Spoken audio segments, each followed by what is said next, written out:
In the last video, we see that Yiking, a boy known as a drop hunter, faces a low-class wolf in a challenging world where he struggles to prove his worth.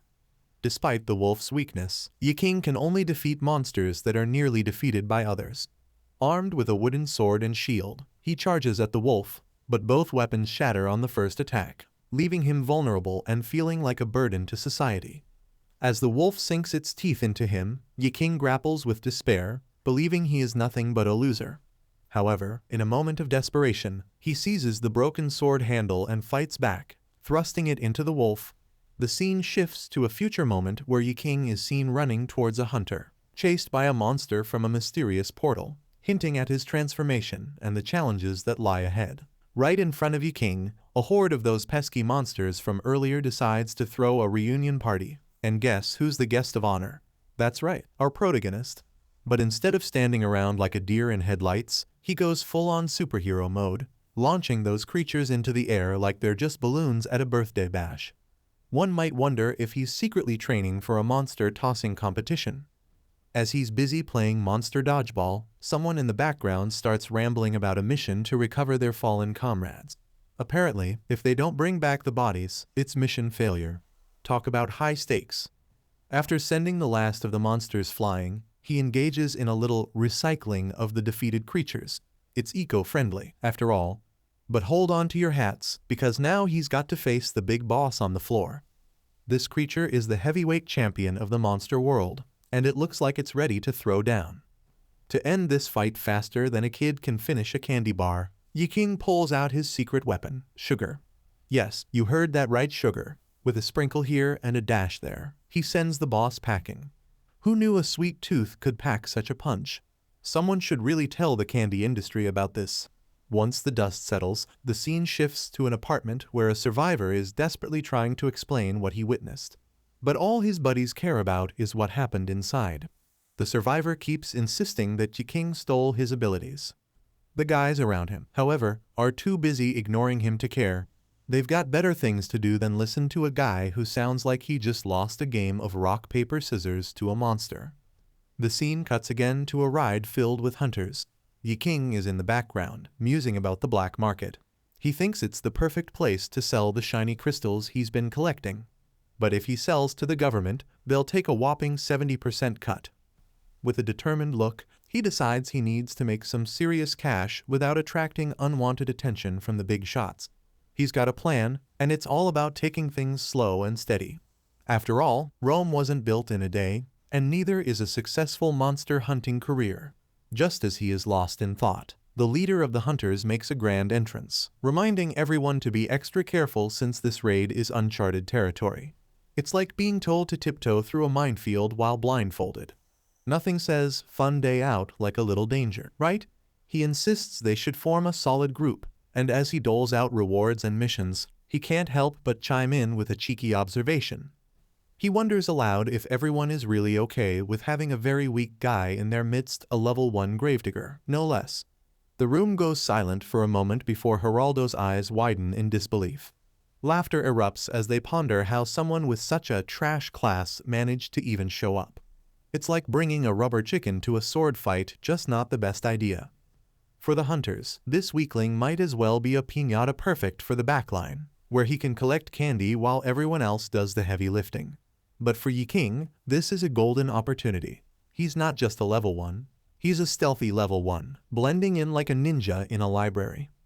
With his plan to avoid drawing attention working like a charm, he's feeling pretty good about himself. But just as he's about to slip away unnoticed, someone from behind grabs his hand and refuses to let go. Talk about an unwanted clingy friend. He politely asks the guy to let go, and after some reluctance, the guy finally releases him, insisting they don't need anyone else for the raid. However, he adds that even a weakling like Yiking could still be a welcome addition to their team. Just then, a white-haired girl catches his eye and introduces herself. Suddenly, a flood of memories comes rushing back. He remembers her from a perilous moment in his past, where she was almost dragged away by a monster. In a heroic or perhaps reckless move, he grabbed an old knife and threw it, saving her just in time. He even managed to snag some XP for his efforts. But then the monster took a nosedive to the ground, leaving our protagonist frozen in shock. The girl behind him wonders if he's okay, and the white-haired girl is taken aback as he springs to his feet. He can't help but shout that it's a success, his experience points have increased. Who knew slaying wolves was more rewarding than picking up trash? It's like finding out that your side hustle pays better than your day job. After leveling up a bit, he turns to the white-haired girl, genuinely checking in to see if she's okay. But she's not in the mood for sympathy. Instead, she questions his sanity for risking his life just to earn a few measly XP points. Curiosity piqued, she probes further, asking what level he is.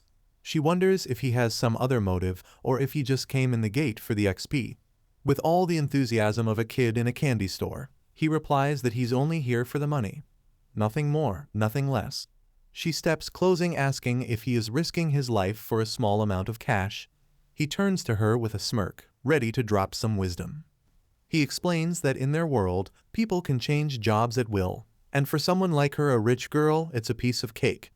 But for him, known far and wide as trash, upgrading his class isn't exactly in the budget. So, here he is, putting his life on the line. It's like trying to buy a yacht with pocket change. Good luck sailing that dream. Then he flips the question back at her, asking why she's risking her life to fight these monsters when she clearly doesn't need to. She responds quickly, saying she fights to protect the weak. Her ultimate goal, to become the strongest person around. When she asks why he wants to change jobs so badly, his answer is heartfelt. It's to protect his family, the thing he loves most in the world. Cue the heartwarming music. Someone get this guy a medal for being a decent human being. She's impressed and asks for his name. He introduces himself as Websound, but he prefers to go by Yiking. After hearing his name, she introduces herself as well and makes a promise to wait for him in the future. They could be friends again and fight side by side against monsters. It's a proposal that lights up his face. He accepts right away, feeling like he just landed the best deal of the day. However, she warns him to be a bit more careful. The world is a dangerous place, and he needs to get strong. Just as he's mulling this over, 2 bodyguards swoop in, telling her not to wander around because it's too risky. They even instruct him to stay close to her. It's like being told to babysit a toddler in a candy store. What could possibly go wrong? As she's being escorted away, she tries to apologize for the abrupt end to their conversation, but the bodyguards are having none of it. In a last-ditch effort, she throws something in his direction. Kai Ying catches it, only to realize it's a reward for protecting her. Understanding her gesture, he turns away with a mix of gratitude and determination. Time to level up his class and maybe, just maybe, become a hero worthy of a sidekick. Things start getting heats up for him because a not-so-friendly guy took it upon himself to point out that someone as weak as our hero shouldn't even be in their group. With a smug look, he questioned how Kai Ying got accepted and insisted he shouldn't lag behind. It's like being told you don't belong at a buffet because you're not hungry enough. What a way to crush someone's spirit. Not wanting to be an obstacle, Kai Ying starts moving, glancing over as he sees the others getting ready to enter the portal. He instructs the weaker members to grab their equipment because they're about to step into the unknown. Everyone nods in agreement, and now they're ready to go. Kai Ying thinks to himself that he needs to step up his game this time. There's a chance to earn some serious cash. After all, who doesn't want to come back from a raid with pockets full of loot? Thanks to his previous adventures in the Abyss, he's equipped with a shield and a new skill that lets him wield 2 daggers at once. But the real star of the show is his Basque skill. This skill is a game changer, giving him a significant advantage that's already noticeable. With it, he can take down monsters like they're made of paper.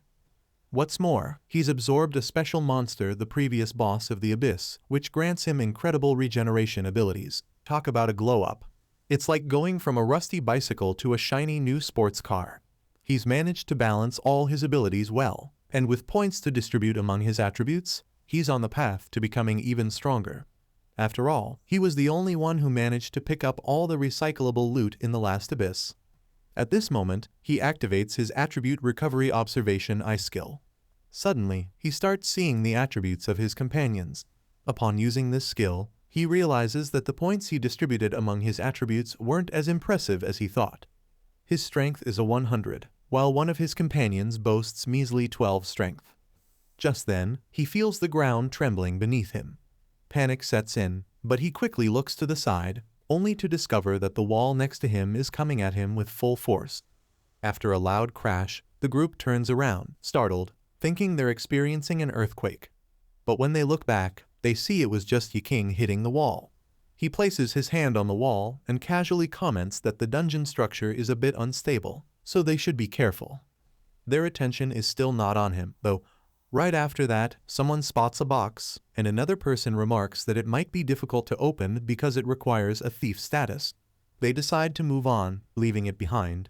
But our protagonist, ever the opportunist, appears in the background, eager to give it a shot. He decides to give it a try and start approaching the chest with determination. He gives it a good shake, moving it this way and that. And lo and behold, with a bit of effort, he manages to pop the chest open completely. Who knew that a little persistence could lead to treasure? Maybe he's not so weak after all. As soon as he opens the chest, someone from the group approaches, eyebrows raised in disbelief. They quickly point out that picking locks isn't a skill someone at his level should possess. It requires level 5. Kai Ying, not one to back down, refutes this claim, explaining that a level 1 scavenger can learn various skills, and there's always a small chance for a level 5 skill to manifest even at level 1. After he collects all the resources from the chest, the group leader appears, gathering all the cards and inputting them into his system. He then instructs everyone to get ready because it's time to start climbing to the next floor. Just as they're about to move, Yiking notices something off and asks the person in front of him to stop for a moment.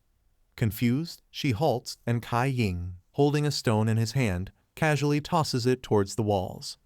With pinpoint accuracy, he throws the stone at certain spots, triggering hidden traps. After a few tense moments, the traps activate, and a wall lined with nails suddenly appears, nearly crushing them. Talk about a nail-biting experience. The girl breathes a sigh of relief, thanking Kai Ying for his apparent knowledge of the dungeon, or perhaps for his infinite hacker skills. Kai Ying, not wanting to take too much credit, simply shrugs it off, saying he just happened to bump around a bit and discovered the weak points of the dungeon. But the one who's really surprised is the white-haired girl. She's not thrilled about the attention and quickly ignores him, trying to play it cool. Classic case of, I don't want to be noticed, but here I am, in the spotlight. Right after this, a system notification pops up for Yiking, informing him that he managed to deceive the group completely. The target now feels more personal. He thinks to himself that putting points into intelligence was a smart move. It made fooling the others a breeze. Since he enters the dungeon without triggering a single trap, the group leader tosses a card his way. Kai Ying activates his evaluation skill and realizes that the card isn't bad, but it's not exactly a game changer either. He decides to keep it for now as he moves along the path. As they continue down the corridor, the group suddenly stumbles upon something unexpected. A large, ornate vase. They exchange glances, excitement bubbling up as they speculate that this might be the final level. This place could be like an abyss, a kind of bonus room where they can take everything they want. It's like finding a treasure chest in a video game right before the final boss. Who wouldn't want to loot that? In front of the group, a mysterious cup filled with ominous red substances sits, and above it, an inscription glows faintly. The system chimes in, revealing that this place is a kind of abyss containing a unique treasure. However, with that treasure comes a unique monster. Just as the group processes this information, a tank member steps forward, reaching for the object floating above the cup. Yiking, sensing the tension, quickly intervenes, advising them not to rush in because if they mess with the wrong thing they might get in deep trouble. The tank brushes him off, confident in his strength, claiming that his experiences in the abyss have prepared him for anything. He even removes the plate with the inscription from the cup, and as he does, something begins to bubble ominously inside. The system warns that a blood swarm is about to occur. Suddenly, from the cup, something starts to rise, and the group watches in horror as a dark, swirling mass emerges. Panic spreads through the group as they prepare for battle. One member exclaims that there's no treasure, just a trap, and they've fallen right into it. They realize they've unleashed a legendary monster, long sealed within the cup, the Dream Monster. As several skull-shaped creatures materialize, ready to confront the group, our protagonist's system girl pulls out a dagger, her expression steely with determination. With nowhere to run, our protagonist and his group brace themselves for the oncoming assault. Knowing he has no choice but to fight, he decides to use just 25% of his strength to take on the creatures. As he assesses the situation, he spots the ring nearby and remembers the card he won earlier. However, a warning from the system echoes in his mind. Using that card would reduce his attributes to 0. Not exactly the best trade-off when facing a swarm of monsters. So, he wisely decides to keep the card for a future opportunity, knowing it could be a game-changer down the line. As the monsters charge toward them, our protagonist readies himself and activates his soul thread to defend against the onslaught. The creatures attack with reckless abandon, but with a swift movement, he takes down several of them in one blow. His companion, impressed, turns to him, eyes wide with surprise at his strength. But as he slices through the monsters, he quickly realizes that they regenerate almost instantly. It's like trying to cut through a sponge. No matter how hard you try, it just keeps soaking up the damage. At that moment, the dream monster makes its grand entrance, looming ominously in front of one of the girls. She barely has time to react, but she's already prepared. With a fierce determination, she raises her sword, ready to split the monster in half. The tension in the air is palpable as the battle intensifies. Our protagonist and his allies know they must work together to overcome this formidable foe. It's a classic case of teamwork makes the dream work. But in this scenario, it's more like teamwork keeps us alive. As the battle rages on, the warrior from the group finds himself in a precarious situation. Surprised by the monster's ability to regenerate, he realizes that each piece he cuts off doesn't seem to affect them at all. Suddenly, he spots one of the fallen creatures preparing to attack, and he knows he won't be able to defend himself in time. The reason for his vulnerability lies in the presence of the monstrous figure before him. While it appears significantly weaker, a single blow from this particular monster could incapacitate him. But the true danger lies in its unique ability. It can harness the strength of humans, doubling its own power compared to a mere mortal. This realization should send a chill down his spine, for if the monster fully grasps this advantage, the consequences will be dire. In a crucial moment, the warrior manages to seize his machete and strike swiftly behind the monster, causing it to lose one of its heads. In the background, a voice acknowledges his commendable action, albeit expressing concern that it had momentarily distracted him. It's like being praised for a great play while your team is still losing, bittersweet at best. As the monster begins to prepare for a counterattack, our protagonist recognizes the urgency of the situation but finds himself unable to mount a sufficient defense. In a swift and decisive move, the monster swings its sword downward, inflicting a devastating blow that severs the appendage of a nearby bystander. Drawing closer with each step, the monster poses an imminent threat. Observing the dire situation, the individual who praised the warrior earlier realizes their own limitations, acknowledging their inability to intervene further. It's like being the only one with a flashlight in a dark room full of monsters. You can only do so much. Just as the monster, now assuming a human form, raises its sword for a final strike, the fallen warrior faces a moment of helplessness. What course of action can he possibly take now? Uncertainty looms, yet the monster remains resolute in its intent, launching a ferocious attack against the defenseless warrior. The tension is palpable as the monster's blade descends, poised to deliver a devastating blow. Amidst the looming danger, a glimmer of hope appears as Yiking's heroine makes a timely entrance. With a flourish, she employs a newfound ability, encasing the monster in ice and effectively neutralizing the immediate threat. With a sense of accomplishment, she remarks on the insignificance of those beneath her, emphasizing their inherent weakness. It's like a cat toying with a mouse, only this time, the mouse has a magical ice shield. Yet, as the frozen threat lies vanquished, a new danger looms on the horizon. The once formidable monsters, now bolstered in strength, charge toward the fallen knight. However, the arrival of the mage serves as a temporary deterrent, despite the limitations of her magic. Seizing the opportunity, Yiking, driven by a desire to test his newfound abilities, unleashes a powerful explosion. The unexpected display of power leaves onlookers in awe, sparking speculation about its origin. Who knew the quiet guy in the corner had such a flair for the dramatic? It's like finding out your librarian is a secret superhero. As the dust settles from the explosive display, the threat persists. Undeterred by the formidable explosion, the monsters continue their relentless advance. Yet, the resounding cry momentarily halts their onslaught, providing a fleeting advantage in the face of imminent danger. This is the pivotal moment for Yiking to unveil a newfound skill. With a swift motion, he activates Bask's mode. This ability grants him a staggering 100% increase in speed and an hour of unbridled strength. With this formidable power coursing through him, Yiking charges headlong toward the monstrous adversary, delivering a single devastating punch that shatters the creature into pieces. Yet, as he turns to assess the effectiveness of his strike, he is taken aback to witness the monster regenerating. To his astonishment, the creature doesn't revert to its smaller form, but instead transforms into a colossal behemoth. Realization dawns on him, the situation escalates dramatically, and the prospect of defeat looms larger than ever. Despite this, a glimmer of satisfaction shines within him, for he has achieved something he desired: the ability to mimic a certain skill. However, his satisfaction is short-lived as he questions the unexpected appearance of a king-level monster. Such creatures aren't supposed to inhabit a zone designated for lower-level encounters. This anomaly perplexes him, leading him to question the very fabric of reality. Amidst his pondering, he discerns the reason behind the monster's unprecedented evolution. It has absorbed a fraction of his formidable strength, elevating itself to a level akin to that of a king. As the monstrous entity reaches out to seize him, Yiking deftly evades its grasp, causing it to clutch at empty air. Yet, despite his evasion, he finds himself sprawled on the ground, confronted with the harsh reality of his adversary's formidable strength.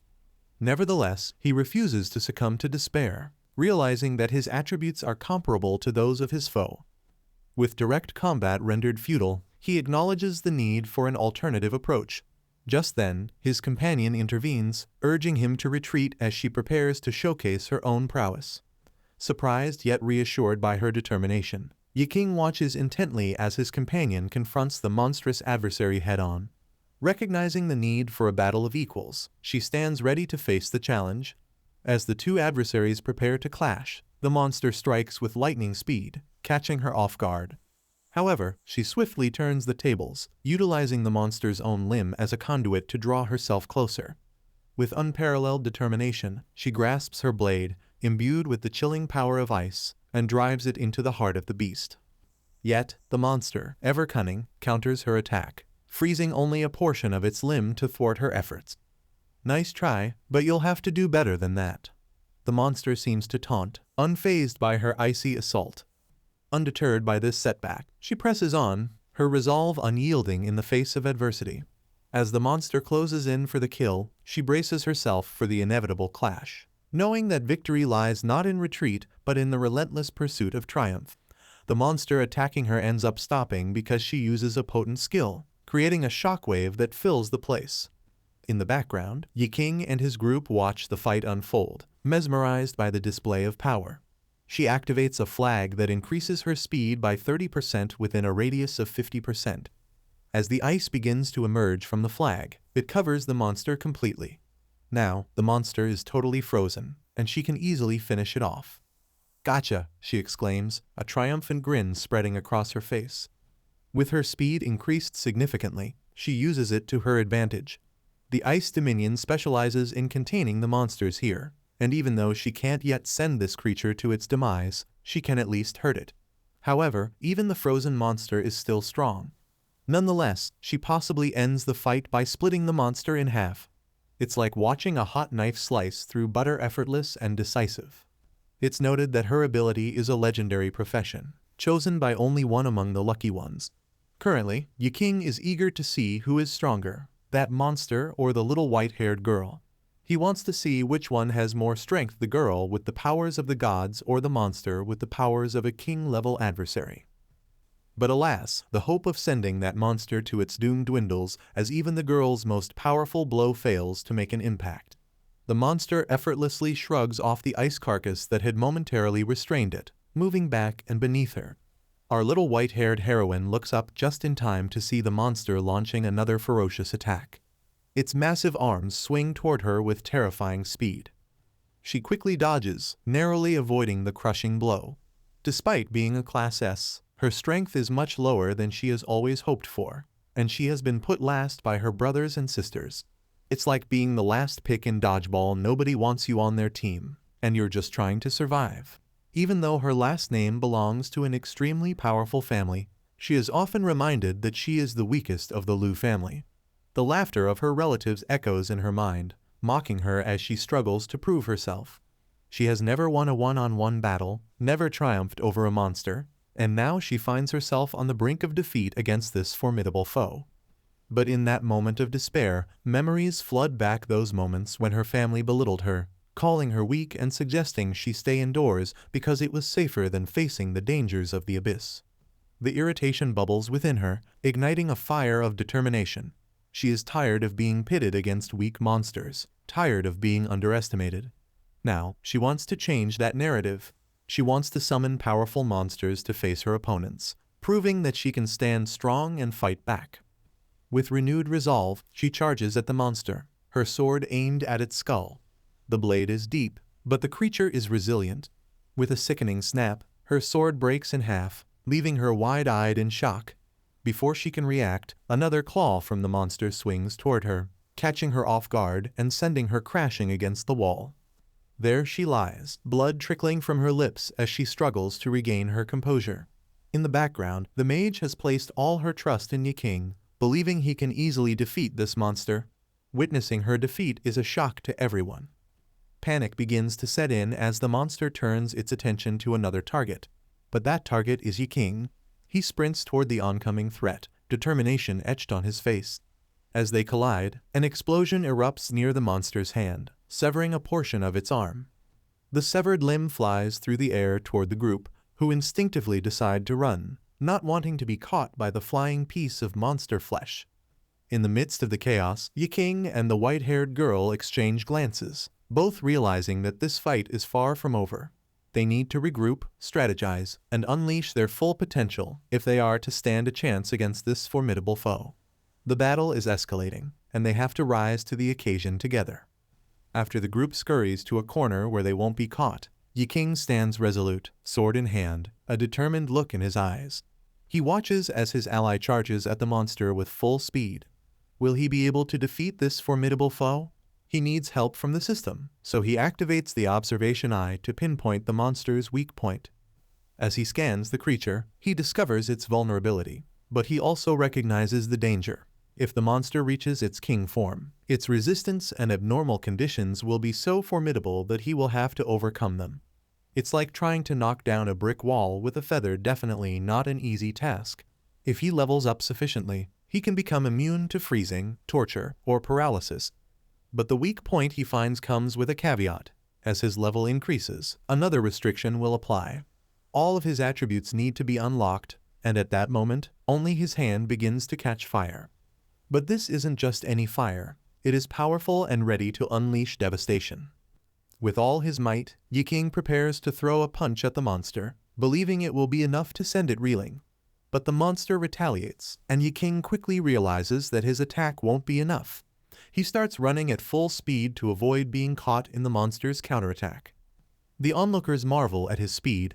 Meanwhile, the white-haired heroine takes a healing potion, her focus unwavering as she prepares for the next move. As she heals, Yiking executes a series of agile jumps, dodging the monster's attacks, but he slips back a bit in the process. Despite his efforts, he hasn't yet found a specific weakness in the creature. All the monsters he has faced before had vulnerabilities, and he is determined to uncover them. Concentrating all his power, he summons flames in both hands and hurls them toward the monster, attacking head-on. But even as he unleashes his fiery assault, he realizes that the monster can regenerate, making it difficult to find a straightforward way to defeat it. In frustration, he starts thinking that the monster must have weakness somewhere. Then, a realization strikes him. The monster is being remotely controlled. If something outside is manipulating it, perhaps that is the key to breaking its hold. Turning to his group, he calls out for the cube they removed earlier. He shouts in urgency in his voice to toss him the block and tells them that they need to kick it toward him with all their strength. The request is met with a quick response. One of the boys steps up and delivers a powerful kick, sending the cube flying in Yiking's direction. The system chimes in, explaining that to break the curse they are fighting, a specific spell needs to be cast. Their solution is right before their eyes, but they have to act fast. However, the cube begins to move faster than Yiking anticipated. The monster, sensing the threat, lunges forward, reaching for the block. As the monster grabs the block and swallows it whole, a dark aura envelops it, granting it a new title, Invincible Mode. The creature now radiates an overwhelming power that sends shivers down the spines of everyone present. Great, just what we needed, an upgrade for the bad guy. The white-haired heroine approaches Yiking, her expression a mix of concern and determination, and asks him why he is just standing there. He realizes he has been too careless. The monster's new form means they are in deeper trouble than before. As she draws closer, memories begin to resurface for her. She thinks back to a raid where she had encountered him before. Yiking turns to her and confirms their encounter. The memory hits her hard, and she recalls what he took from her. She compliments his achievement that he has made so far. This revelation leaves him surprised, but what shocks her even more is realizing that he has already evolved. But as she observes him, she notes that he is trading his life for experience, risking everything for growth. It makes her wonder how he became so strong. Their shared past hangs in the air, but she quickly shifts her focus on getting rid of the monster. Their main goal is clear: defeat this creature of sleep. They and the other hunter groups have to give everything they have to kill it. With a determined glint in her eye, she declares a plan to defeat the monster, but the group needs to prepare for the fight ahead. They will have to divert the monster's attention while Yiking focuses on delivering the final blow. He pumps up everyone's morale to join the force and fight against the dream monster. As they solidify their strategy, the mage in the background steps forward, eager to join the fight. Other hunter groups also feel a surge of motivation, realizing that to escape this nightmare, they will have to confront the monster head-on. With their resolve strengthened, the group readies themselves for the battle ahead. Each member understands the stakes. They are not just fighting for their lives, but for the chance to reclaim their freedom from the clutches of this formidable foe. As they steel themselves for the impending clash, a sense of unity fills the air. They are ready to face the invincible monster together, determined to emerge victorious.